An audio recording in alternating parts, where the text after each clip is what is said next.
Okay ठीक है।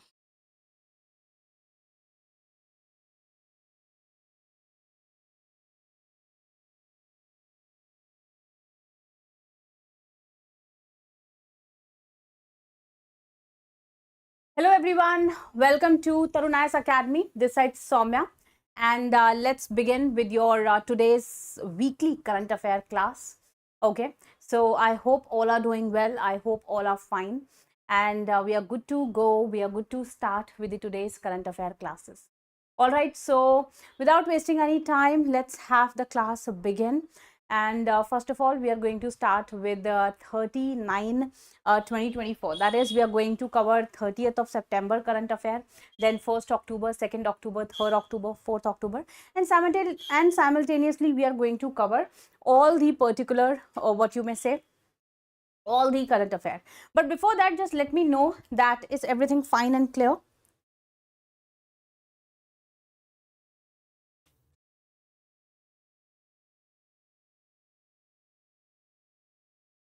Like, if is everything visible to you? Okay, perfect. All right, so on that note, let's begin with the current affair classes. And the very first news that we are going to start is news 1. News 1 is all about 92% workers. They are cleaning the urban sewers. They are septic tank, belong to the SC, ST and OBC group. And the survey has basically found that. So what is the relevant survey and what the survey has found? So let's discuss that in great detail. So first of all, there is a recent survey, and let me tell you, it's a government survey. It's an authentic survey which has been recently found. And what that survey predicts, what that survey says, that survey basically says that 92% 92% of the workers, they are actually cleaning the sewers. So, and these people who are actually cleaning the sewers, the 92% of them, they actually belong to the marginal groups, the minority groups. They belong to SC, ST, OBC. They belong to scheduled caste, scheduled tribe, and the other backward class groups. Okay, so what is the survey overall? And you can see over here that 68.9% people, they actually belong to the SC, that is scheduled caste category. Then on top of that, 14.7% they belong to OBC. Then on top of that, 8.3% they belong to ST, that is scheduled tribe. And on top of that, 8% they belong to general category. That means if you see the precise data on the basis of caste, so that is very much relevant, and that is very much clear that on the basis of caste, the majority people actually lies under the SC group. Okay, and that is scheduled caste group. So approximately 68% of the people, they lies in the SC, that is scheduled caste group. And there are very few, just 8% of the population, or 8% of the people, that actually belongs to the general category. So this is all that is relevant. This is all that is prevalent, which is very, very important. That is on the basis of caste. Now also, if you see that people who belong to marginal groups, people who belong to the minor groups, they are actually doing the menial works, and that is exactly what is being defined under this. Okay, so this is a very first news that basically is covered. Then after that, it is between 2019 and 2023, at least 377 people actually, they have across the country, they have died from the hazardous cleaning. Now see, the manual scavenging, you might have heard about the term manual scavenging, in which the man itself go into the pothole and he cleans the sewers and pipelines. Now what do you think, that is the cleaning of the sewers is going to be the dream job of any of the person? Like, is it going to be the dream job of any of the person? The answer is absolutely no, right? The answer is no, right? So but still people are going to clean the sewers, people are going inside. What is the main reason? The main reason behind that is simple. That is, they are actually going in order to serve what, their family, serve food for them, and all kind of stuff they are doing. The sewers actually releases very toxic gases. They are inhaling that toxic gases, that generally, what is it, it is very toxic in nature, that even leads to the death of the person. So that is very harmful, right? And exactly that is being told in the survey. So we are soon going to replace the people with the machines, but still there have been a lot of efforts that are being done, a lot of efforts that we are still doing, but still the practice of manual scavenging is prevalent, and the people who are majorly involved in this manual scavenging belongs to the people from the minority group, that is people from SC, ST, OBC, right? So this is the data which has been released, and it is what you can say, it is highly it is highly you can say that on the basis of casteism this data has been ongoing, right? So you can very clearly see, so there is an initiative also overall which was being launched to like to avoid, so that people don't go for like manual scavenging, and there's a data prevalent to that as well. So what is the data and what is the scheme overall that prevents the people from actually undergoing the manual scavenging? So Namaste scheme, Namaste is actually what it is, actually National Action for Mechanized Sanitation Ecosystem. So you may see over here that Namaste initiative is overall which is being launched, and this initiative is actually what you can say, it is very much prevalent to avoid manual scavenging, to avoid the and to ensure that sanitation workers health is relevantly important in India. So to ensure that sanitation workers are quite healthy, to ensure that sanitation workers overall the safety and dignity of the sanitation workers, so this is overall done in that perspective. So Namaste scheme is overall basically to save, to secure, to provide dignified life to the sanitation workers, okay, or the people who belong to the sanitation worker community, right? So there are several components as well, like first of all there is identification. So identification is what we are going to identify the sewer and the septic tank workers. So we are going to identify the overall the sewer and the septic tank workers, like who all are the people who are actually doing these kind of menial tasks. Then we are going to improve their lives, we are going to provide them with the better equipments, first of all, better equipments, better saving equipments. Then overall we are going to provide them with the training, the occupational training need to be there, all right. Then the protective equipments need to be provided, the devices need to be provided. Then the health insurance, basically overall extend the benefits, like Pradhan Mantri Ayushman Bharat Pradhan Mantri Jan Arogya Yojana. So under the Pradhan Mantri Jan Arogya Yojana, the health benefits and the overall the healthy benefits is basically provided to the people. Then livelihood assistance is there, so livelihood assistance is on top of, you can say that further sanitation assistance has been provided to them. Then IEC campaign is all about spreading the general awareness, all right. Then behavioral change, to also bring out the behavioral change against the sanitation workers. So all these are the key features of this particular scheme, that is Namaste scheme. So Namaste scheme is all about National Action for Mechanized Sanitation Ecosystem. Okay, so this is all about Namaste scheme, and this is a major scheme which will basically help in what? It will basically help in providing the healthy sanitation health, proper life to sanitation workers. So that is very essential, and it is very much important, okay, and it's a first initiative. So this scheme goal is what? It is to create ecosystem that will recognize the sanitation workers as the key contributor. That means this overall Namaste scheme, this overall Namaste initiative is going to boost what? It is going to boost the sanitation worker, it is going to boost the sanitation infrastructure, okay. So this scheme, this initiative is a key initiative which I have overall told you. So in this particular news, what we have seen,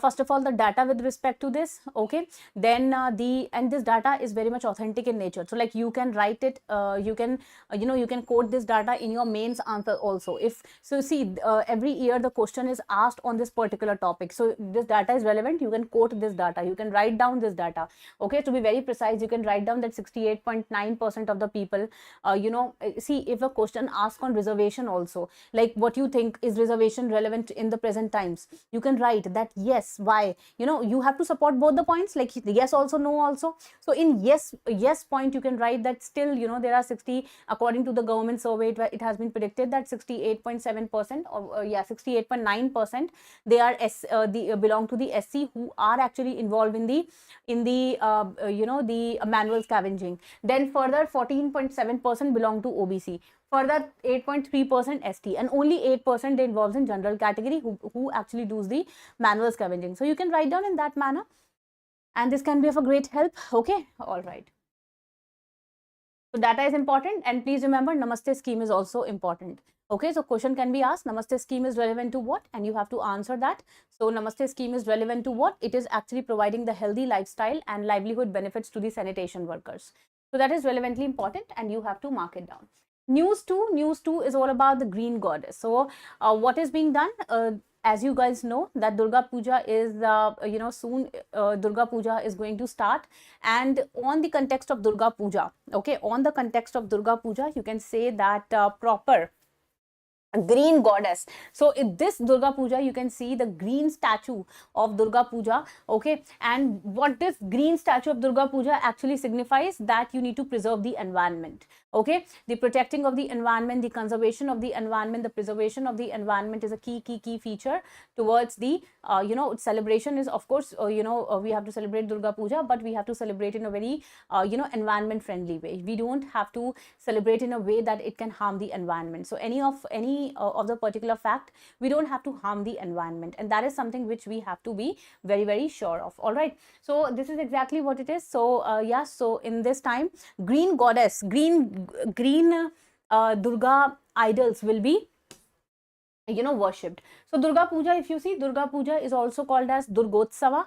okay, Durgotsava, or you may say Shardotsava, and it's an annual festival. Like every year we celebrate Durga Puja, okay, and every year we celebrate this in the Indian continent. So we basically worship Durga, the goddess Durga, and it signifies that how the goddess Durga actually won the goodness over the evilness. So how the evilness was being vanished off, how the badness was being banished off, and the goodness actually won over the badness. So this actually signifies that the truth has actually prevailed over the bad views, or you may say the goodness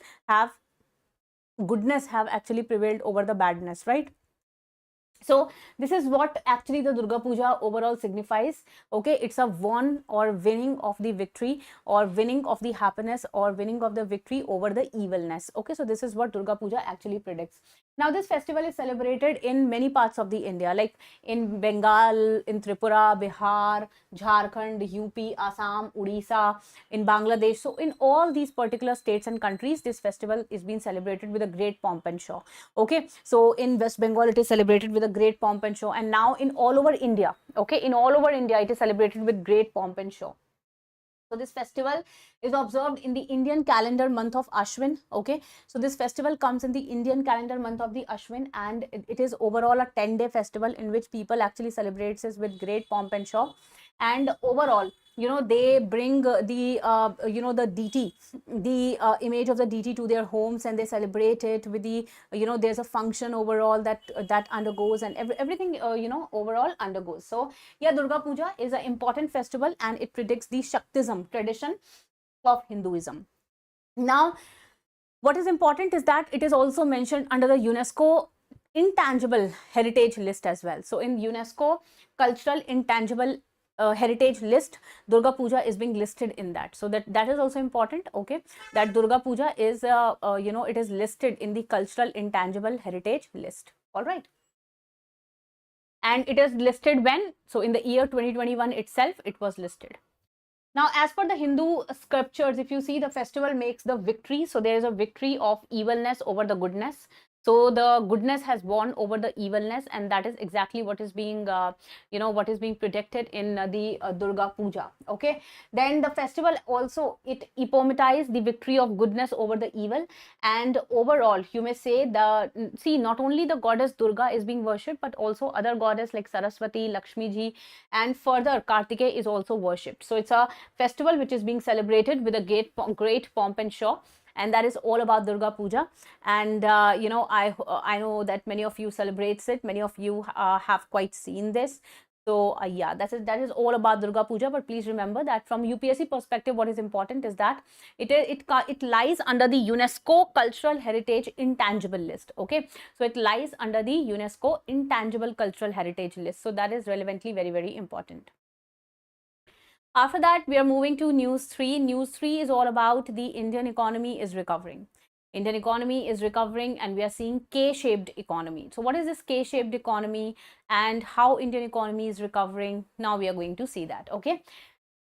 So you can see over here that the recovery rate, or you may see that the economic recovery. So K-shaped is a type of economic recovery. Now I will let you know an example, and with the help of the example, I will explain you the K-shaped recovery. Just listen to the, just listen to the example very carefully, which I'm going to explain you.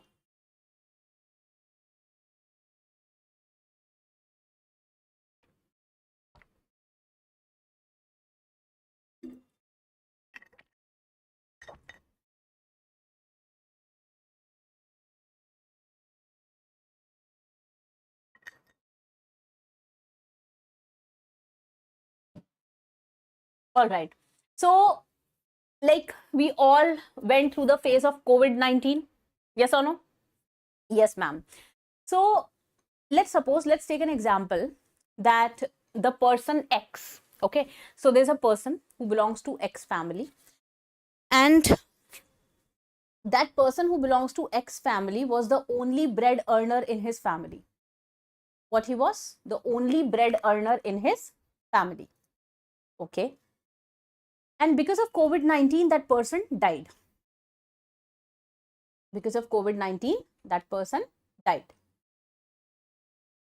All right. Now,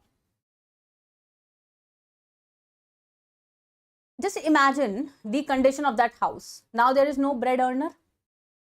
The house overall went into poverty. Yes or no? Yes, ma'am. So, the K-shaped economy, there are two lines that you can see. When you write the letter K, you write it in this manner. This is K. Yes or no? Yes, ma'am. So the below one, this arrow actually depicts this particular type of examples. Because of COVID-19, those who have become poor, those who have lies into the below poverty line, that is BPL, they actually signifies this particular line. Okay. Now, just imagine let's take another example to showcase this particular line. Let's take an example of another family, that is Z. So Z family person, now COVID came, and Z family person's mind actually become activated that okay, mask has to be made. Okay, so he basically knows that okay, they're going to be the masks, there is going to be the huge delivery of masks. So he started making masks at home. Okay, so the production rises, and the production rises overall, and he becomes very rich. He become a millionaire, and there are several people who have become crorpatis just by selling the mask, or just by making the sanitizer at their home. Okay, and they keep on selling that, and they become the crorpatis. Okay, so basically COVID-19 for them had brought an opportunity. Yes or no? Yes, ma'am. So for them, COVID-19 has brought an opportunity, and their family actually move out of their debts. Okay, so they belong to this particular line of the K. All right. So now I hope you know what is K-shaped recovery. So K-shaped recovery. Now, what this report is actually saying is that in the K-shaped recovery that India is actually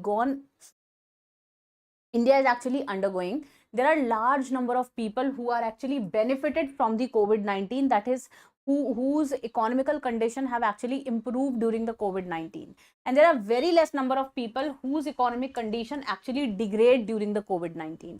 So India is actually undergoing a K-shaped recovery. That is, the people are actually improving after the COVID-19 a lot. All right. So that is exactly what is K-shaped recovery is. So K-shaped recovery, you may say it's a type of economic recovery, okay, where some part of the economy recover from the recession at different rates. So the economy is actually, the health of the economy, the condition of the economy is actually improving, right?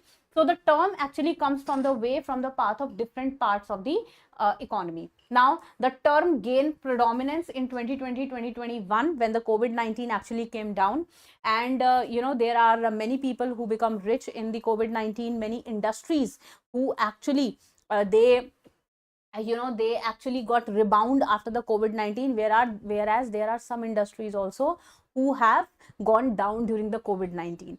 So India is currently seeing what? India is currently seeing the K-shaped economy. Now, what is this K-shaped economy? That is, I have relevantly taught you. Okay, so this K-shaped recovery is what it is actually.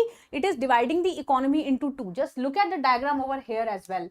Just look at the practical diagram over here as well. This also, this diagram or this graph, particular graph will also show that, see, this is going like that, and this particular thing is going like that. The second line is going like that, which signifies that there are large number of the people who have improved because of this, and there are less number of people who have degraded or who have become poor during the COVID-19.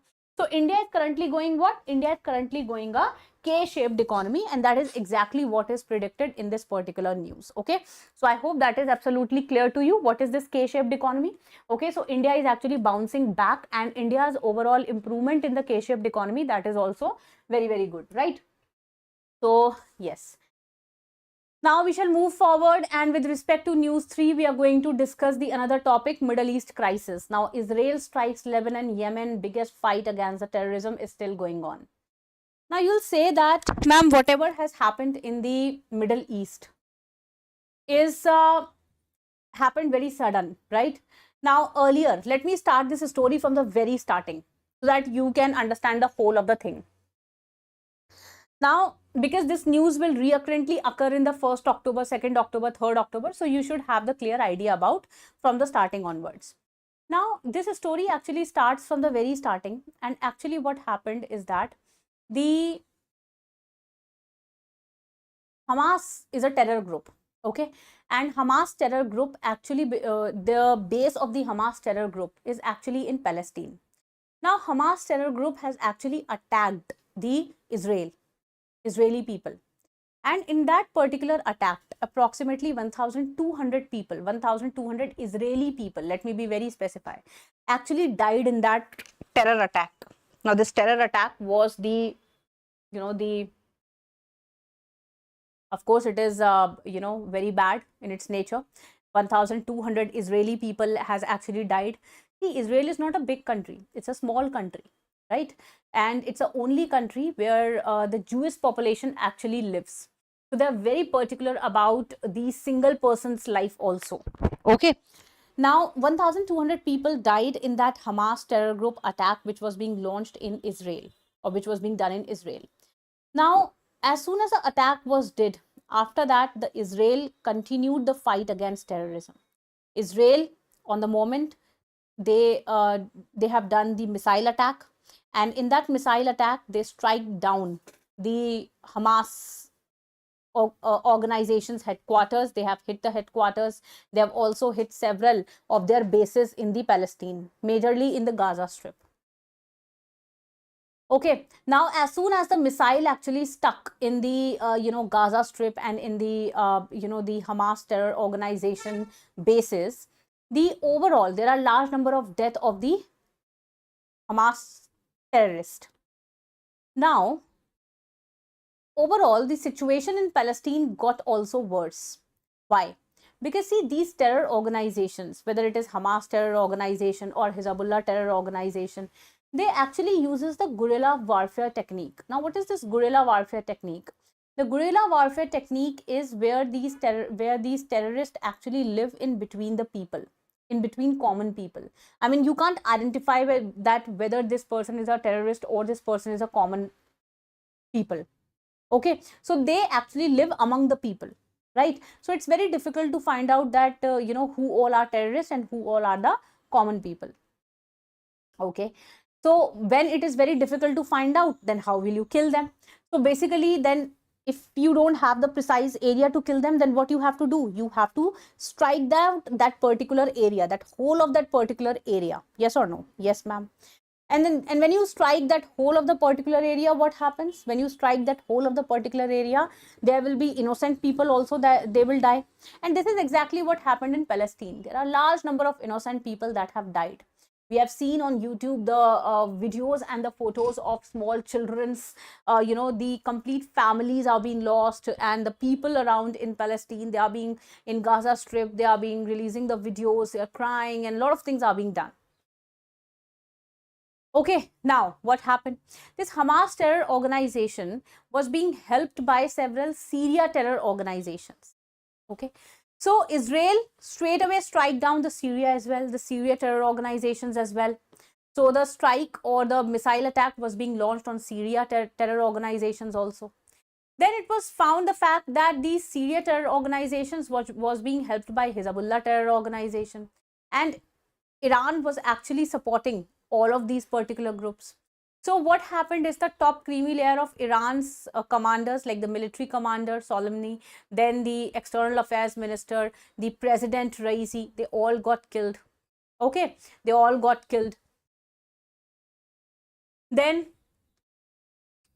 the Israel straight away recently 60 rockets, 60 missile rockets were being shot down on Hezbollah terror organization, where the base of Hezbollah terror organization was being shot down.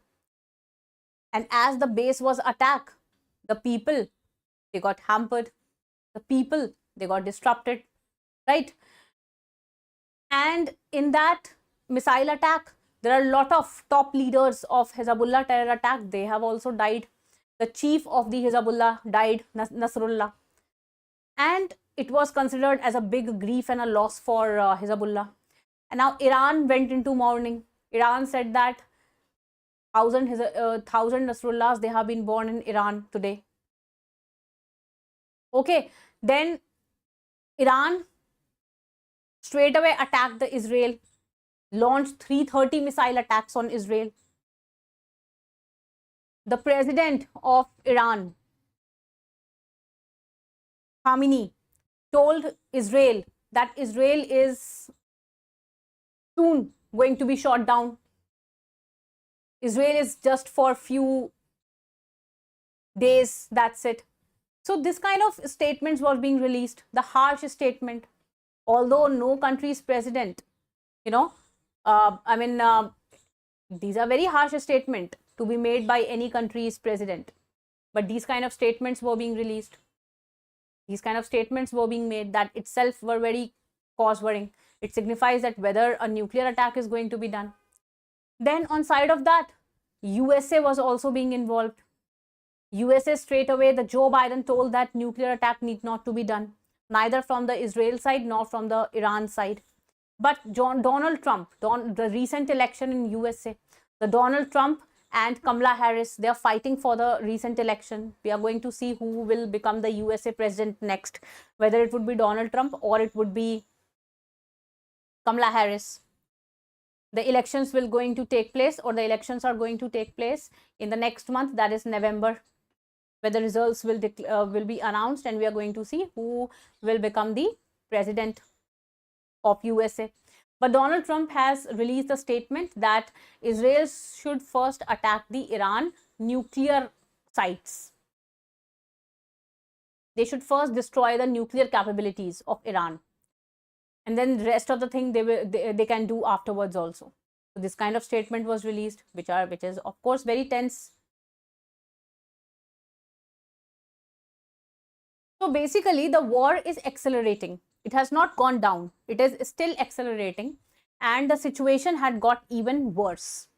The situation has actually got even worse. All right. So this kind of situation has recently it has prevailed, and we have to see what all things is going to be happen. So you can see over here that Israel actually strikes the Lebanon and the Yemen. Okay. And what is going to be done, that we have to see. Right. Then you can see Israeli army launches an air raid on Yemen, and yes, then the Israel also launch an attack on Yemen as well. Now in Yemen there are Houthis. So Houthis are the people, they are harsh, they are hardcore Muslims, and they basically, their motto is they are against the Jewish population, they are against the Israel, they are against the USA. Okay. So they launched, that means Israel launched attack on Houthis also in Yemen. Now what Israel is saying is that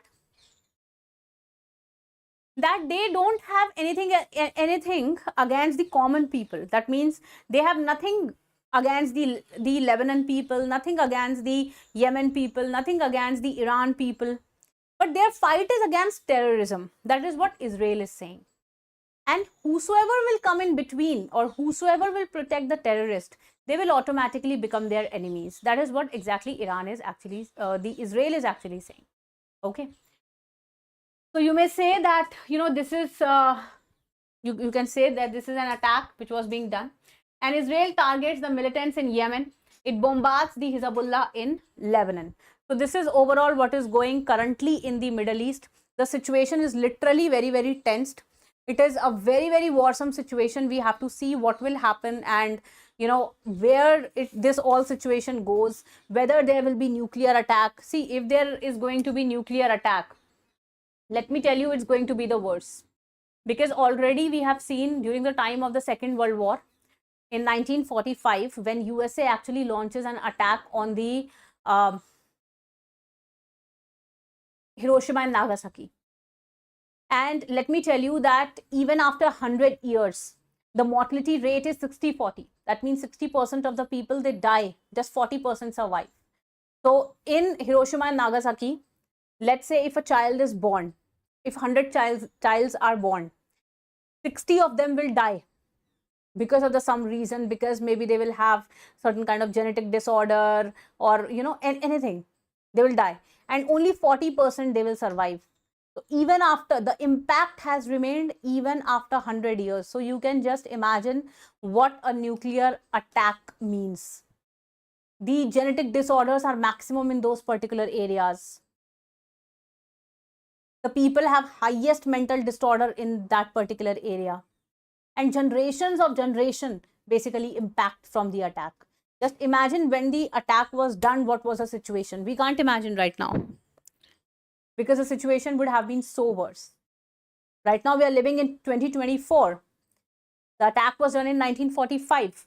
Still now, the offshoots of the attack is very much prevalent and clear. So just imagine what would have been prior to that particular time. Okay. So yeah, this is all that I've told you. Now I need to tell you one more thing, that ma'am, what is India's stand toward the Middle East war? Like how India sees that war.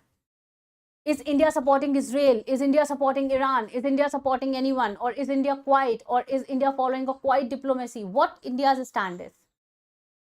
See, India is a strategic partner to Israel. Okay. But India doesn't support war. We are a peace-loving country. We love peace. Because what India believes in? India believes that war will only lead to destructions. And it is leading to destruction. A lot of missiles are being launched from both the sides, 330 missiles, 60 rockets, and who are the ones who are getting impacting? Common people.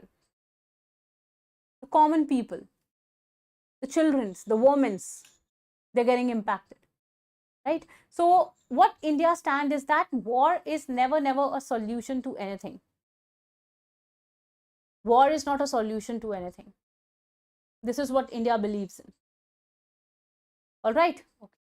So news 4.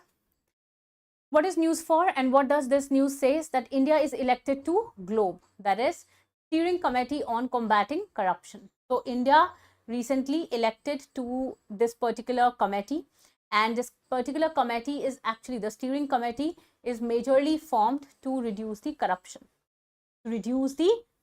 rate. Okay, this particular committee is formed. So India has been elected to a 15-member. So overall, this steering committee is a 15-member committee, and this steering committee is there to reduce the corruption rate. All right.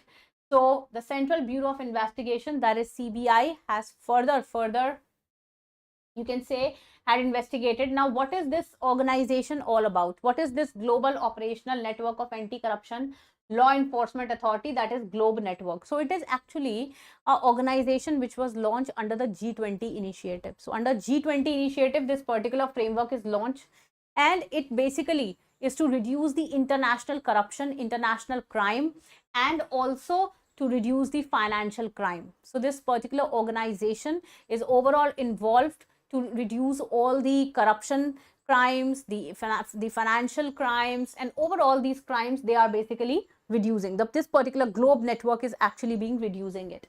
So overall, this committee is involved in actually what contributing global efforts to combat the corruption. It is actually contributing towards reducing the global efforts to combat the money laundering. Okay. So India is basically had become a member into it, and India will address the cross-border terrorism. India will address the cross-border crime. India will address the financial crime, and overall, you can see. Then the next news is about the World Heart Day. So 29th of September, that is World Heart Day. And you know, what is important is the theme. So what is theme for 2024 World Heart Day? So the theme for the 2024 World Heart Day is overall use heart for action. Now, let me tell you that heart diseases are very much prevalent in the world. And in India itself, if you see, the third highest cause of death, if there is, then that is heart disease. So people are dying because of heart attack. There's a term that is there in the news, that is silent attack. Silent attack is what? It's silent heart attack. What is that? Like people, you know, they are sleeping, and during the sleep, they get an attack and they die. Okay. Now, what might be the reason? You know, is it due to the unhealthy eating practices? Is it due to the, you know, is it due to the, what you can say, maybe the other conditions? Is it due to smoking or drinking? What is the exact reason? Like, there are multiple factors for that. There's no single reason. It is a lifestyle also, then the stress and the increasing tension also, then disrupt in sleeping patterns also. So there are a lot of reasons behind the silent heart attacks. And what is the theme for 2024 World Heart Day? So the theme is actually using the heart for action. That is overall theme for this. Then the next is the Hindu newspaper analysis for 1st October 2024. So for 1st October 2024, we are going to begin the Hindu newspaper analysis. Okay. So the very first news that we are going to see is all about cyber slavery. What is cyber slavery? How we can, you know, protect the people from cyber slavery, like what are the government initiatives to protect and so on. So first of all, we can see that 30,000 Indians, they actually found missing due to the fear of slavery, because of, you know, they actually found missing because of the fear of cyber slavery. 30,000 Indians. So what exactly happened is that 30,000 Indians, they were being, they were being trapped over the internet, and they went to the South Asian countries, probably to Thailand, Vietnam, Cambodia. And then when these people, in context of jobs, that, you know, they are be given best jobs and, you know, best job opportunities, people became very happy. They went to the country, and then what they saw is something other. The passports were taken away from them, you know, and they were being pushed into slavery. So they actually become a victim of cyber slavery. So you can see over here that this is also was the top story of the week, and that is the cyber slavery report. About 30,000 Indians, they yet to return from Southeast Asia. So it is basically to curb the cyber slavery. तो नौकरी के लालच में गए विदेश cyber slavery के शिकार, यानी कि so people actually went to the foreign countries to in context of doing the best jobs, but then they were pushed into cyber slavery. So basically people are actually became fool out of this particular thing. So cyber slavery is actually, you can say, it's an emerging crime that is being done in the recent times. And over 5,000 Indian nationals, they are reportedly, you know, in Cambodia, if you see, still 5,000 Indians are actually in captive. How are they? What is their condition? It's not known. Why these people went to Cambodia? In context of job. They were trapped. They were trapped that they were being given best job and with all facilities. So these people packed their bag and they went to Cambodia. But then the situation turned out to be something else. Okay.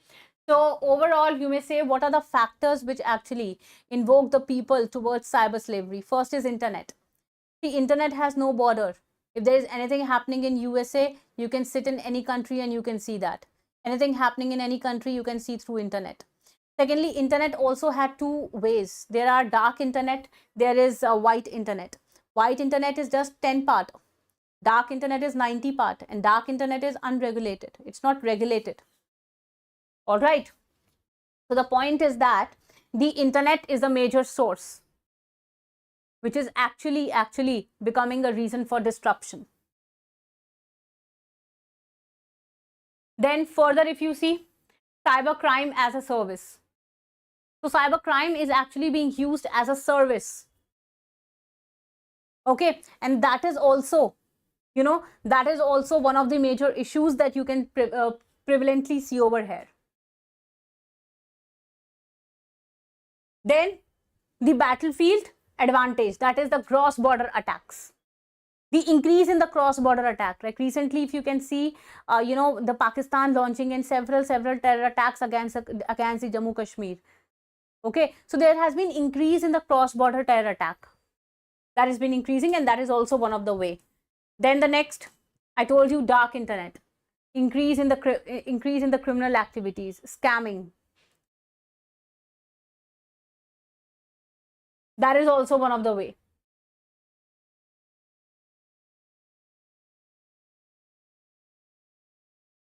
Now news 2, Operation Northern Arrow. Now what is this operation?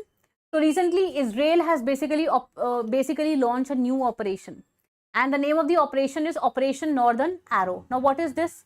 Now Israel, after launching 60 missile attacks on the Hezbollah terror organization base, the Israel is saying that now what we will do is our army, our military force will directly walk down to Lebanon, and they are going to go inside the houses of the terrorists, and they are going to kill them. That means now the Israel army is going to attack on ground. The Hezbollah terror organization terrorists are going to be attacked by the Israel. The military will enter into their houses and they will attack them. That is all Operation Northern Arrow is. And this is what the Netanyahu, who is an Israeli PM, has basically told. That Israel has launched a recent operation, that is Operation Northern Arrow, in which our military will directly go to the the bases of the Hezbollah terror organizations, and they will kill the terror organization on ground, or terrorist on ground. Okay, so the Israel war against the Hezbollah is still continuing. So what is this Operation Northern Arrow? This is a 5-point that is being presented by the by the Netanyahu. The very first point is Operation Northern Arrow struck the southern and eastern Lebanon and a part of Beirut. So which areas are there where the warning has been raised in Lebanon? So it is southern Lebanon, eastern Lebanon, and Beirut region of Lebanon. The warning has been raised. Secondly, these Lebanese civilians, they must evacuate to ensure the safety. So it has, what has been said? It has been said that these Lebanese people, or these Lebanese civilians, they must quickly evacuate. So the warning has been raised that people who are innocent, who are who are not related to all these, they must evacuate the warning zones. So they must evacuate the southern Lebanon, eastern Lebanon, and Beirut region. Okay, because directly the warning from Netanyahu has been there that our military is going to come over there, and they used to enter into the houses and they used to kill the people. I mean, they will kill the terrorist. So he has requested the people that don't try to shield the terrorist, just go out of your houses, just move from the places, and let us kill the Hezbollah terrorist. So he has requested the common people of Lebanon. Then Israel war with Hezbollah, not with the Lebanese people. So that is exactly what Netanyahu has said, that the war is with the Lebanese people. The war is not with the Lebanese people, it is with the Hezbollah terror organization group. So the people must quickly leave the particular area, the war zone, what you can particularly say. All right, then urges the citizen not to become the Hezbollah shield. So he has also requested the citizens that don't try to become the Hezbollah shields. Okay, so this is exactly what you can see.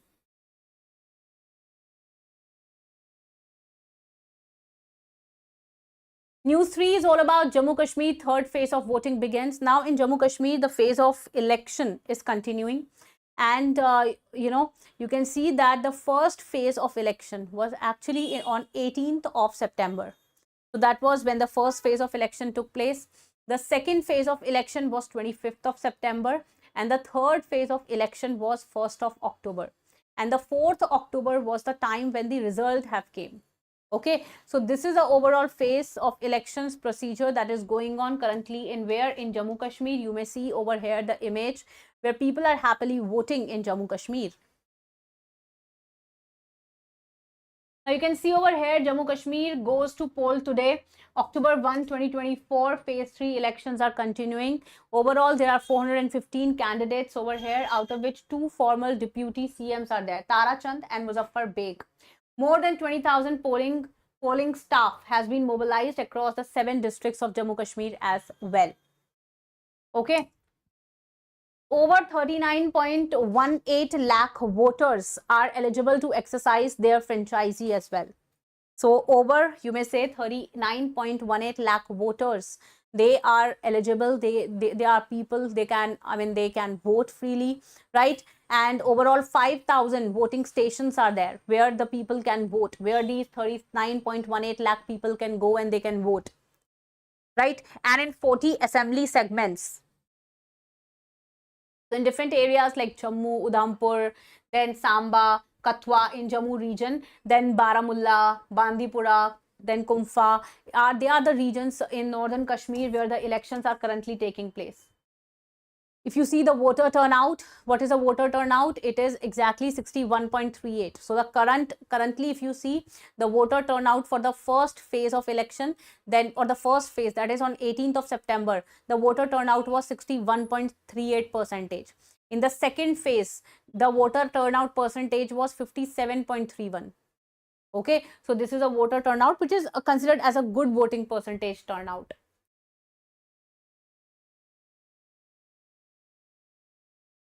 So all these areas are where the elections are taking place. Now you don't have to know about these areas. Okay. All right. The next news is Ravindra Chandra Ashwin. So Ravi Chandran Ashwin is a famous bowler. Okay. Just now I'm going to, you can see this is Ravi Chandra Ashwin. He's a very famous bowler, and he has been there in the Indian cricket team for like past 10 years, right? And overall what you can see, okay, just have us list over the world record that he has made. Like, just read it once.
So I hope my voice is audible, right?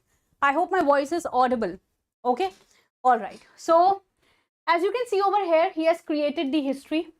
And overall, you can say that he's a 38-year-old spinner.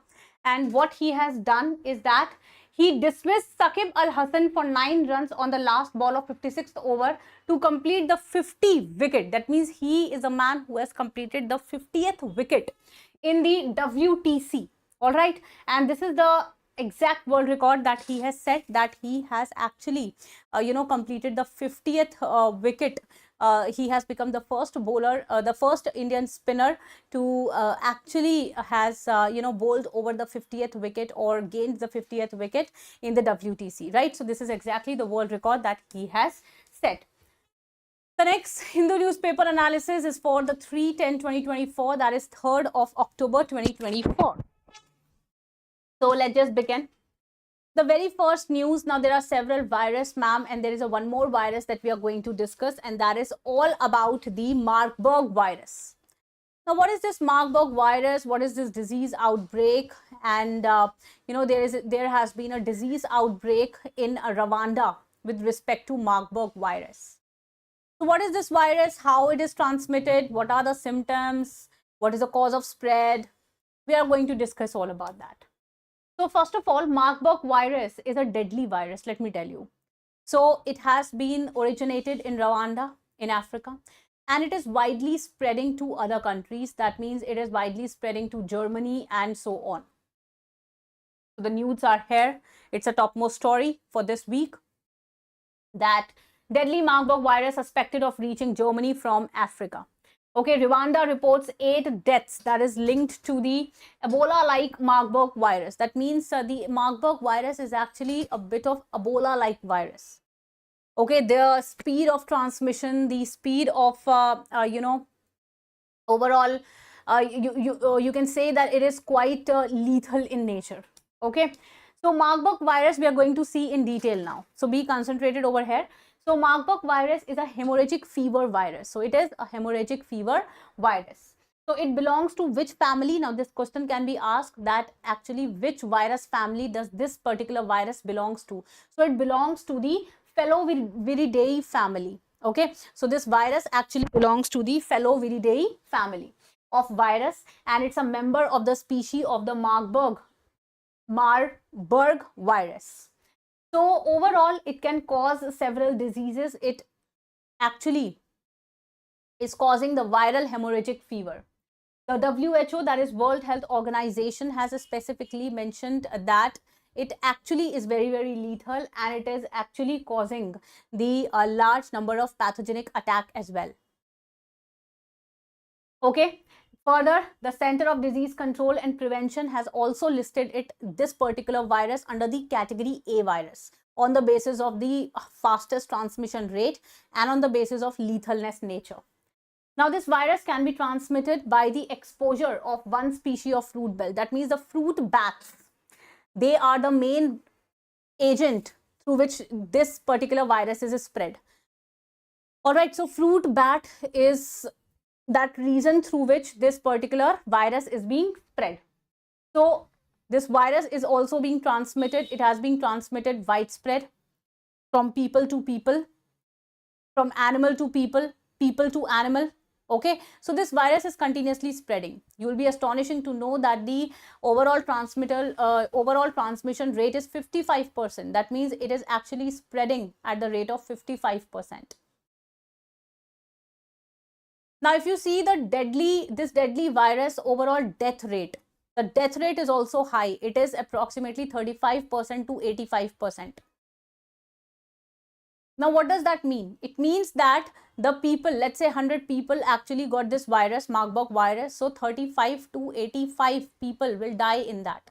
Now, the range of 35 to 85 also depends upon the immune system. Let's say if some person's immune system is strong, okay, so maybe that person can survive. But if the immune system is weak, that person will die. So again, the immune system also has a role to play in that. Overall, ma'am, is there any vaccine to protect ourselves from this Marburg virus? The answer is no, not yet. because the vaccine is still in the clinical trial phase 1. Now, in order to produce the vaccine, there are 3 clinical trial phases that a vaccine has to undergo. So there's a phase 1, phase 2, phase 3. Okay.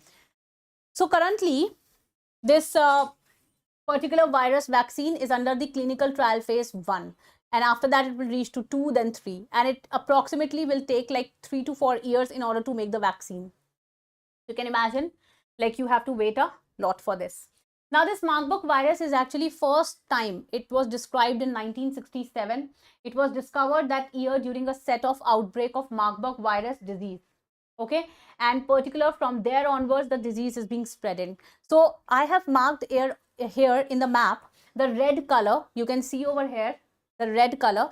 This is exactly the place where Rwanda is. So this is an African map, and this is where Rwanda is. And because in Rwanda, I've highlighted Rwanda because this is the first country where this particular virus is actually originated. So from Rwanda, it is now spreading to all over the globe. Now, the main question, ma'am, in India, is this virus spreading? Like, is the case prevalent in India also? The answer is no, not right now. In India, there is no cases right now, but since the speed of transmission is fast, it's 55%. You may never know that you can find the case in India as well. Okay. The next is News 2. News 2 is Pobitora Wildlife Sanctuary, or what you can say, Mini Kaziranga. Okay, so Pobitora Wildlife Sanctuary, which is also called as Mini Kaziranga, is the next news. Now, Pobitora Wildlife Sanctuary or Mini Kaziranga is actually, it lies where? In Assam. So Brahmaputra river actually flows from the Pobitora Wildlife Sanctuary, and this Pobitora Wildlife Sanctuary is also called as Mini Kaziranga. So Kaziranga National Park, it is also in Assam. It is one of the most famous national parks in terms of the one-horned rhinoceros. So in Pobitora also, you will see a quite good amount of one-horned rhinoceros over here as well.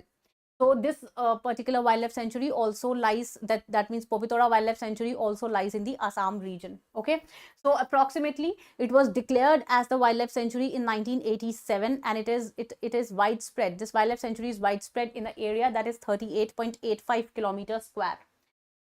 Overall, it provides the grassland and the wetland habitat for Indian rhinoceros. It is one of the largest Indian one-horned rhinoceros population also lives over here. So the largest one-horned rhinoceros population, the Indian rhinoceros population, lives in the Pobitora Wildlife Sanctuary. Okay. Now, biodiversity, if you see Pobitora Wildlife Sanctuary, grassland vegetation, it consists of 15 different grasses varieties.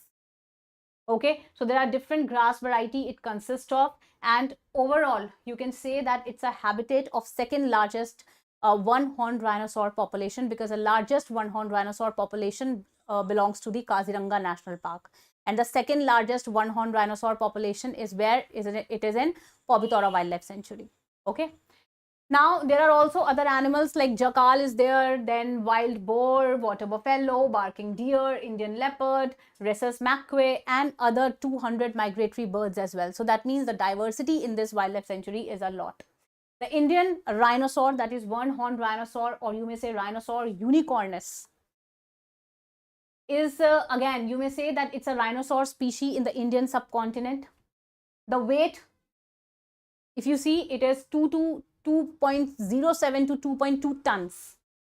The color of the skin is brownish pinkish color. The overall, there's a large thick of skin that is beneath to it. Okay, and this Indian rhinoceros is largely a solitary animal. So it's a largely solitary animal. Overall, there are grazers. The diet is majorly grass. It also includes twigs, leaves, shrubs, branches, flower, fruits, aquatic plants, etc. Gestation period, if you see, the gestation period is 15.7 months. So gestation period is what? It is 15.7 months. And the birth interval is 34 to 51 months. Okay. Overall, these individuals can live up to 47 years. So this is one-horned rhinoceros. You may have a look over the picture. They are the largest population of these animals are found in Kaziranga, and the second largest is actually in the Pobitora Wildlife Sanctuary.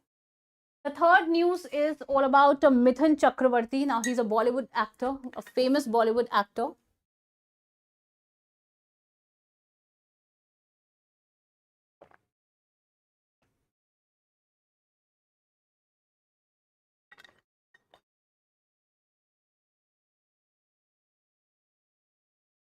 Okay. So, Mithun Chakravarti is a famous Bollywood actor, and he's going to get the Dada Saheb Phalke Award. Now, Mithun Chakravarti is an actor from like, he has worked approximately 50-60 years in the Indian film industry. So from a very young age, he started working in the Indian film industry, and his song "I Am a Disco Dancer" is a very, very famous song. He has worked in innumerable number of films. He has worked in Telugu films, Tamil films, Malayalam films, then in Bollywood, Hollywood. So in several several regional films as well. So he's a great diverse actor. So his career is all about diversity in films, right? And he has done the famous dance numbers also. His acting was prevalent, his style was prevalent. And Mithun Chakrabarti is going to receive the Dada Saheb Phalke Award. Now let me tell you what is the relevance and importance of Dada Saheb Phalke Award. Is that this award is the Indian cinema's topmost award. This award is Indian cinema topmost award. Okay, so Dada Saheb Phalke Award is India's highest award in the field of cinema. Like in field of cinema, if you see, it's a highest award. So you can just imagine that what does that mean to a film star to get the Dada Saheb Phalke Award, right? So highest award in this particular field. So it is presented annually at the National Film Awards ceremony by Directorate of Film Festivals, and it's an organization which is set up under the Ministry of Information and Broadcasting. Overall, the great and outstanding contribution to growth and development of Indian cinema, this particular award is being presented. And what is given when a person gets this award? So a golden lotus, that is a medal, a shawl, and cash prize of 10 lakh rupees. But more than that, it's a pride to get this award. Why? Because I already mentioned that this award is being presented to those people who has done a marvel job in the Indian cinema. Okay. So from 1969, this was the first time in 1969 when this award was actually presented. And it was introduced by the government of India to commemorate the Dada Saheb Phalke, the contribution to Indian cinema. So Dada Saheb Phalke was the very first person who have made the entire film. Okay, so he's a person who made entire film, the first entire feature film. The name of the film is Raja Harishchandra. So this film is actually the very first full film of Indian cinema, and this was made in 1913. Okay, so the first recipient of the award was Devika Rani. So the actress who got the Dada Saheb Award for the very first time is Devika Rani. She was honored at the 17th National Film Awards. Then as of 2024, there have been 54 awardees since after that. So Prithviraj Kapoor in 1971 got the award. Vinod Khanna in 2017 got the award. Then Kapoor actor filmmaker son Raj Kapoor also got this award. Okay, so many relevant stars have got this award, and he's a man who had made the first full Indian feature film. When? So that was Raja Harishchandra, and he made it in 1913. Okay, so he's also called as the father of Indian cinema. Then the Middle East drift. So I've already explained this topic. I don't think that we need to again discuss that. I've already explained this topic in a very, very great detail. Okay, so I'll just mention you the location. So this is overall Israel, and this is a Gaza Strip where the Israel is launching an attack continuously on the Hamas terror group. So this is Gaza Strip. Okay, I'll just mark that as well from a different color so that you will be very, very aware of that. It's a very small area. Let me just mark it.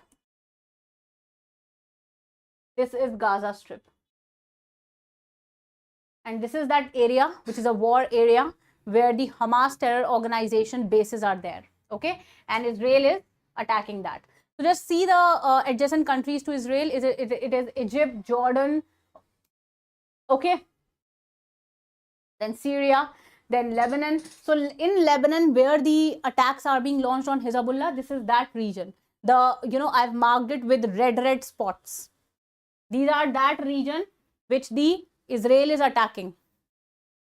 Okay, Beirut is the capital of Lebanon. So Hezbollah terror organization, their headquarters are and their bases are in this particular area where I marked the red. Okay, Golan Heights is here. Then let's come on to the Hindu newspaper analysis for 4th of October 2024. Okay. So news one is all about Chagos Island. So Chagos Island, and India is actually following the quiet diplomacy. The India's quiet diplomacy in the Chagos Island is all the way here. So if you see Chagos Island, then Chagos Island is in the Indian Ocean. You can relevantly see Chagos Island over here. Okay, let me just mark it. Let me just mark it for you. In Indian Ocean, here this island actually belongs. This is Chagos Island. And just below this island, there it is Mauritius. Okay, so this is Chagos Island. It is a British Indian territory. British Indian Ocean territory, Chagos Island. Just below that, here is Mauritius. Just below that, here is Madagascar. Okay, just side to it is Seychelles. And there is Diego Garcia. Diego Garcia is a USA military base. See, locations are important and relevant. Please note that. Locations are important. Okay, so next one, if you see Chagos Archipelago or Chagos Island, or you may also term them as oil islands. Okay, so they are the group of 60 islands in the Indian Ocean region, and they cover an area of approximately 500 kilometers. All right, so south of the Maldives archipelago, you can see the Chagos Island. It's a chain of island. And you can see this island. It's a long submarine mountain range in Indian Ocean. There are several islands in the Chagos Island, like Solomon Islands, Nelson Island, Perros Behenos is there, Three Brother Island, Eagle Island, Egmont Island, Danger Island, Diego Garcia. Diego Garcia is a USA military base. So several islands, group of islands you can see relevantly over here. Now Chagos Island, UPSC is going to ask this question 100% in the examination. Don't worry about that. UPSC will ask you that in which two countries this Chagos Island is becoming a dispute. These are disputed islands, right? So in between which two countries? So it is UK and Mauritius. Recently, the voting has also been done in the UN. Okay, so voting has been done in the UN, and there are 116 countries. So let me tell you, 116 countries overall, they voted in favor of the Mauritius. So this is a disputed island. First of all, let me just mark that. This is a disputed island between two countries. So first is UK, that is United Kingdom. Second is Mauritius. Okay, and Mauritius and United Kingdom, it is a disputed island, first of all. Now, secondly, what I'm going to tell you is that overall, in Mauritius, this island is further transferred to. So in UN, voting is normally done. Okay, so voting is normally done, and 116 countries actually, they voted in favor of Mauritius. They voted in favor of what? Mauritius.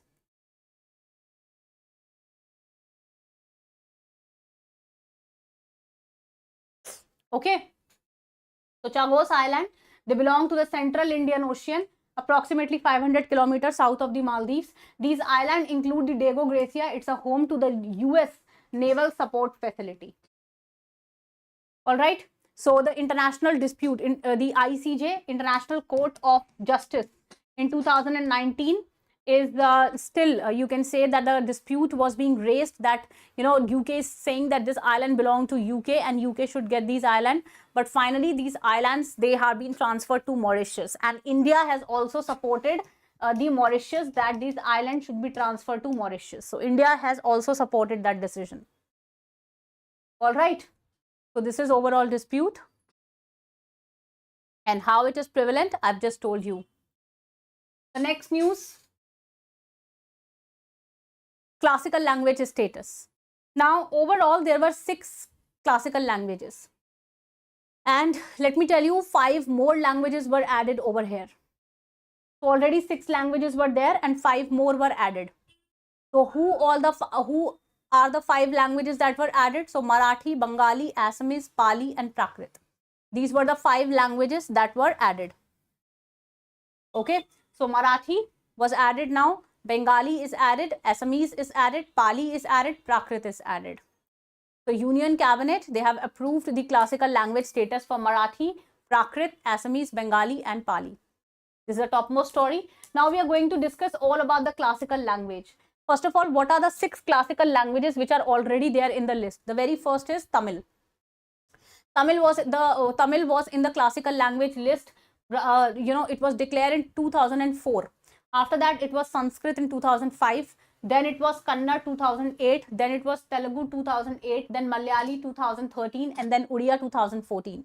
So these 6 languages, they are already in the classical language status. And recently, you can say that another 5 more added. Now there are 11 languages under the classical language status. So all the classical languages, they are listed under the 8th schedule of the constitution. So under the 8th schedule, you can say of the constitution, the classical languages, they are being enlisted. Okay.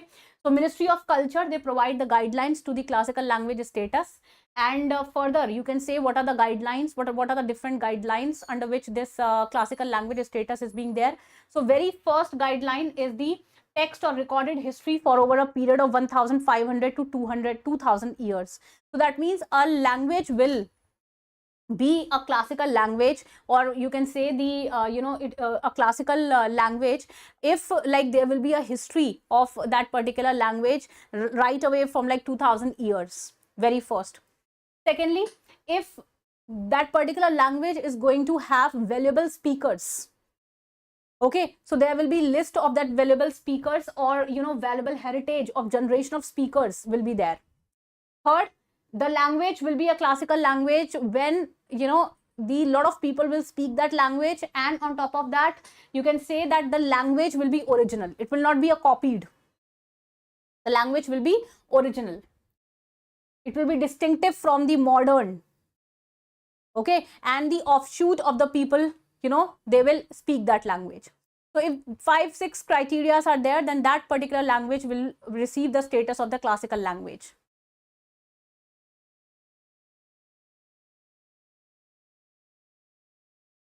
Now news 3. News 3 is about the International Medical Device Regulator Forum. Now International Medical Device Regulator Forum, India has actually become a member of it. Okay. So this particular organization, if you see, it is overall, you can say the organization which is responsible for medical regulator in the world. And India had become a member of it, which particularly means that the medical regulation will be a booster part. Okay. So overall, this organization is established in 2011. And it's a group of global medical device regulator. What is the aim of this particular organization? The aim is overall adoption of the international medical device regulatory harmonization and the convergence. All right, so it is a proud moment for India that India actually had become the member for this.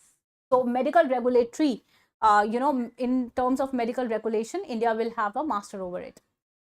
News 4, WHO will launch a plan, and that plan is overall going to be alarming. WHO has launches a plan, and that plan is overall, you may say that the alarming dengue spread.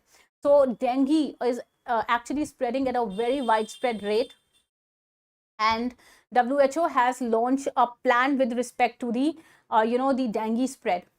How it is spread, what are the symptoms, and all of this we are going to discuss. So what are the highlights? So firstly, there are 2 mosquitoes which are actually responsible for causing the dengue mosquito. The first is Aedes aegypti and second is Aedes albopictus. Aedes aegypti and Aedes albopictus are the 2 mosquitoes which are actually responsible for causing the dengue. Okay, and Aedes aegypti is prevalent in the southern peninsula. All right, so overall there has been increase in 1.69% cases, and you may say that the dengue is very much prevalent in India as well. Overall, about dengue, it's a mosquito-borne tropical disease, overall caused by the dengue virus. So genus is flavivirus, and it is transmitted by the female mosquito. Okay, so within the genus Aedes, the Aedes aegypti is actually responsible for causing the dengue. Okay, then this mosquito also transmits chikungunya, also Zika virus, and yellow fever as well. Now, what are the symptoms? So high fever, weakness, blood platelets going down, pain in the eyes, pain in the joints, muscles. There are several of the symptoms which actually is leading to it. And the most deadly is the blood platelets going down. Because of the blood platelets going down, this can also lead to death of a person. Diagnosis and treatment, let me tell you, there is no specific medicine as of the dengue. Ma'am, is there any vaccine? So there is a vaccine, USA approved vaccine, and that is the dengue vaccine. So Dangavaxia is that vaccine which is actually approved by the USA. Ma'am, is there any Indian vaccine? The answer is no. The Indian vaccine is still in the phase 1 trial. So vaccine manufacturer Indian Immunological Limited is developing the India's first dengue vaccine, and that first India's dengue vaccine is still under the clinical phase trial 1. Okay, all right. So now we are going to see the Hindu newspaper analysis for today's, that is 5/10/2024, that is 5 October 2024. So let's begin. The first news, Israel will last no longer. They are the harsh statement of Khamenei that is being depicted. Iran President Khamenei has said that Israel is no longer going to last. Now, what is he trying to say? Is there any kind of nuclear bomb that is going to be launched against the Israel? Is Iran is going to do that? So it's a very harsh statement. It's a very harsh comment that can be made by any country's president, and Iran President Khamenei has said that. The warning has been released by him. So Israel expands the strike in Lebanon after the Iran won't last long warning. Khamenei says Iran won't back down, Israel won't last long, hails the Hamas October 7 massacre. Beirut strike target potential, new Hezbollah chief, Israeli official says. So already I've explained you the exact Middle East situation, and I'm not going to explain you again. So yeah, okay. News 2 is all about the World Teachers Day. So first of all, today is a special day, and let me wish all of you on this special day, and thank you for your wishes as well, which I'm getting from the morning itself. So World Teachers Day, today is World Teachers Day, and it's an international day for teachers overall, to improve the teachers' condition, to improve their livelihood, to improve their overall the personal policies, and overall their working conditions. So ILO and UNESCO, that is ILO International Labour Organization, and UNESCO, that is United Nations Educational Scientific Cultural Organization, UNESCO, is actually, you may say that in 1994, from 1994 onwards, this World Teachers Day is being celebrated widely. So overall, what is the theme for 2024? The theme is actually valuing teacher voices. So teacher voices are being valued. So valuing the teacher voices overall towards a new social contract for education. This is theme. Now, theme is very important, because please remember that UPSC is going to ask you theme. So please don't miss on themes, okay? So theme is relevantly important, and you should very well know about the theme. So 2024 theme for World Teacher Day,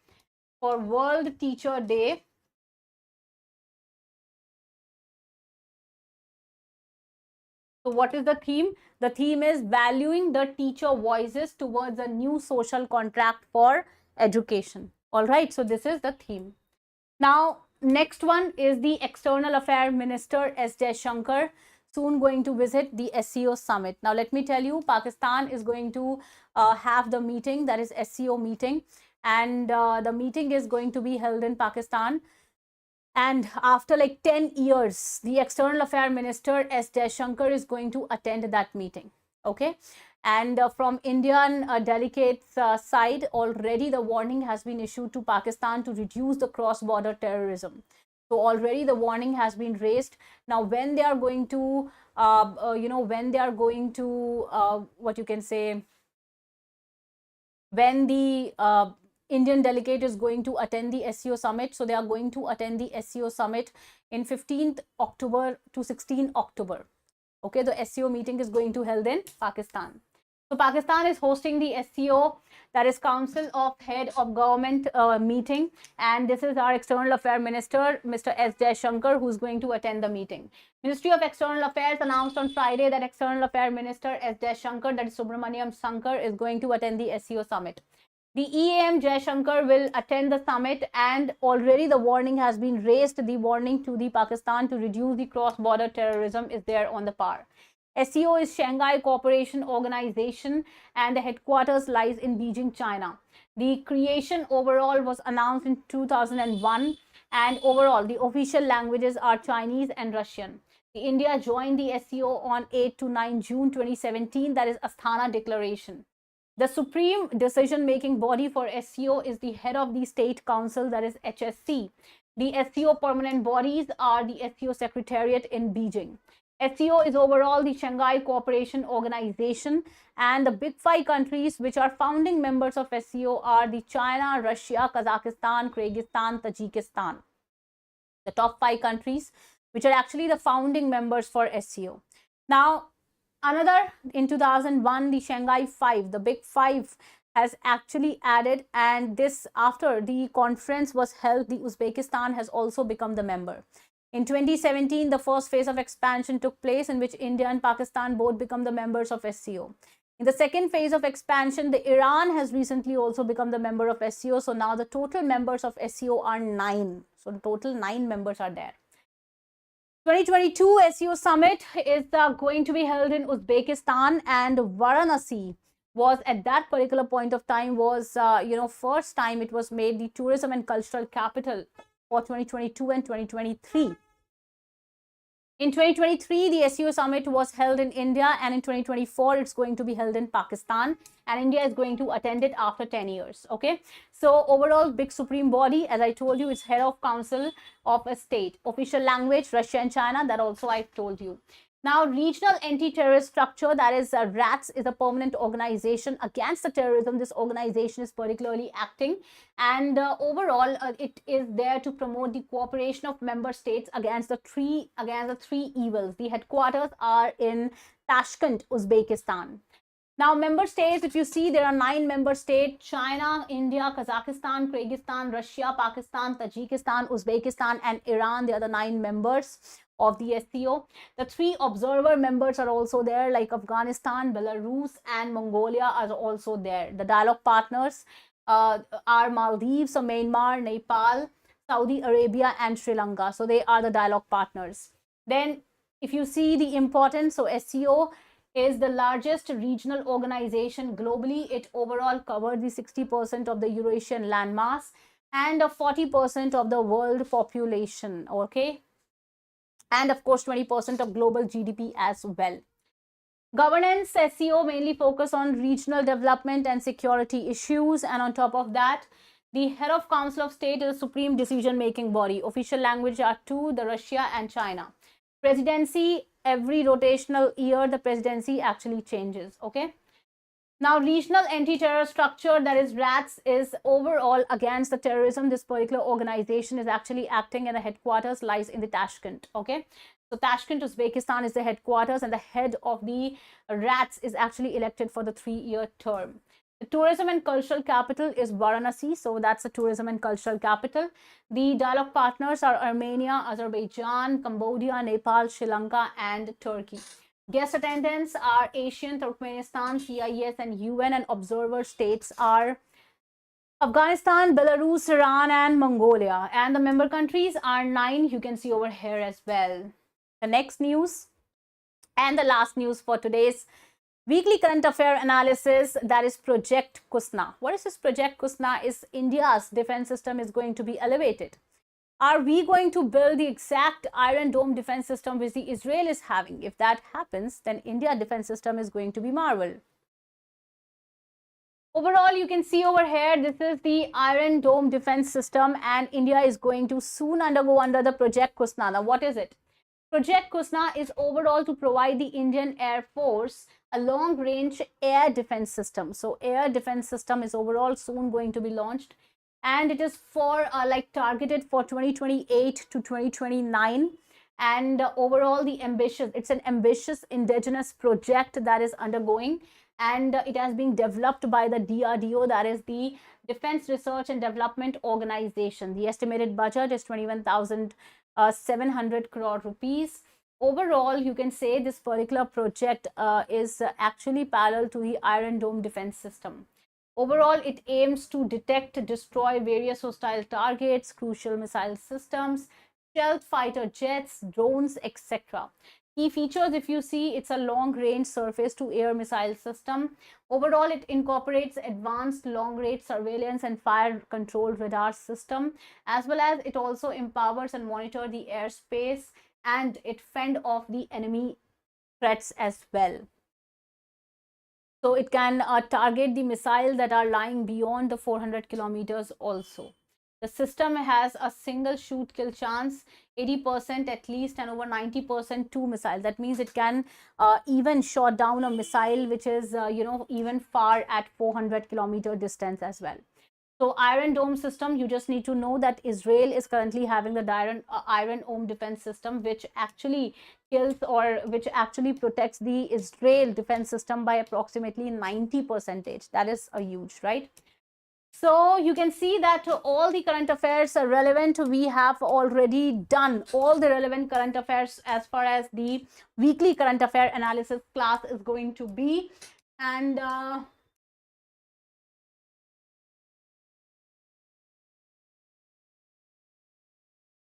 yeah, so that's all for today's current affair analysis, and thank you so very much for joining.